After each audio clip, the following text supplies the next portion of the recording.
Elon Musk dropped NATO की सदस्यता को लेकर स्वीडन और तुर्की के बीच शुरू हुई लड़ाई अब इस्लाम के खिलाफ जंग में बदलती जा रही है।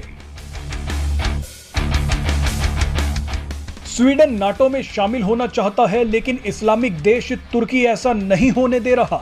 इसी वजह से तुर्की के खिलाफ विरोध जताने के लिए एक शख्स ने स्वीडन में कुरान जला दी। हैरानी की बात यह है कि स्वीडन की अदालत ने ऐसा करने की अनुमति भी दे दी। आपको बता दें कि जो स्वीडन में हो रहा है वो डेनमार्क में भी हो चुका है। कई यूरोपीय देश स्वीडन के समर्थन में आ गए हैं। नाटो का बहाना लेकर अब कई यूरोपीय देश खुलकर इस्लामिक कट्टरता के खिलाफ उतर गए हैं। इटली हो, ग्रीस हो या फिर फ्रांस हो, सब जगह इस्लाम के खिलाफ विरोध प्रदर्शन चल रहे हैं। ये विरोध प्रदर्शन पूरे यूरोप में फैलते जा रहे हैं। ऐसा कहा जा रहा है कि यूरोप यूरेबिया से डर गया है। यूरेबिया क्या है और यूरोप में इस्लाम के खिलाफ जंग क्यों छेड़ दी गई है, वो सब आपको इस वीडियो में बताएंगे। दरअसल यूरोपीय देश अचानक ही इस्लामिक कट्टरता के खिलाफ खड़े नहीं हुए हैं। ये विवाद काफी समय से सुलग रहा है। यूरोप में ज्यादातर मुस्लिम आबादी सीरिया, इराक और युद्ध से जूझते देशों से आती है। शुरुआत में तो यूरोपीय देश शरणार्थियों को लेकर काफी उदार थे। इसमें खुद यूरोपीय देशों का हित था। इन कम आबादी वाले यूरोपीय देशों के पास पैसा तो भरपूर था, लेकिन काम करने के लिए मैन पावर नहीं थी। इसी के चलते 60 के दशक से यूरोप में मुस्लिम आबादी बढ़ने लगी। शुरुआत में तो सब कुछ ठीक चलता रहा, लेकिन बाद में चीजें बदलने लगी।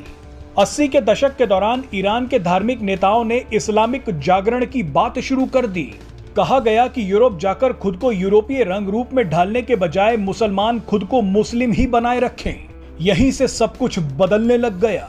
मुस्लिम अपनी मजहबी पहचान को लेकर कट्टर होने लगे। पहले जो मुस्लिम लोग फ्रांस, जर्मनी, इटली और स्वीडन जैसे देशों में आम लोगों के बीच घुल मिलकर रहते थे, वो एकदम अलग होने लगे। इसके साथ ही यूरोपीय देशों में मुस्लिम आबादी अचानक बढ़ने लगी। एक रिसर्च में दावा किया गया है कि अगर इसी वक्त यूरोप अपने बॉर्डर्स को सील कर दे तो भी कोई खास फर्क अब नहीं पड़ेगा। मुस्लिम आबादी अब इन देशों में बढ़ती ही जाएगी। इन देशों में ज्यादातर मुस्लिम आबादी की औसत उम्र 13 से 20 साल के बीच है। ये सभी आगे चलकर ज्यादा संतानों को जन्म दे सकेंगे, जबकि यूरोपियन आबादी बड़ी उम्र की है और उनकी जन्म दर भी लगातार गिर रही है। France, Germany, United kingdom, Italy, Netherlands, Spain, Belgium और स्वीडन में लगातार मुस्लिम आबादी बढ़ रही है। इन देशों का कहना है कि उनके देश में कट्टरता भी बढ़ रही है।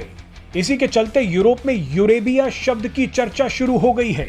यूरेबिया यानी यूरोप का अरबीकरण। इस थ्योरी पर यकीन करने वाले लोगों का मानना है कि मुस्लिम किसी छिपे एजेंडे के तहत यहाँ पर आकर बसे हैं। मुस्लिम यूरोपीय देशों में आबादी बढ़ाएंगे और फिर इन्हीं देशों पर कब्जा कर लेंगे।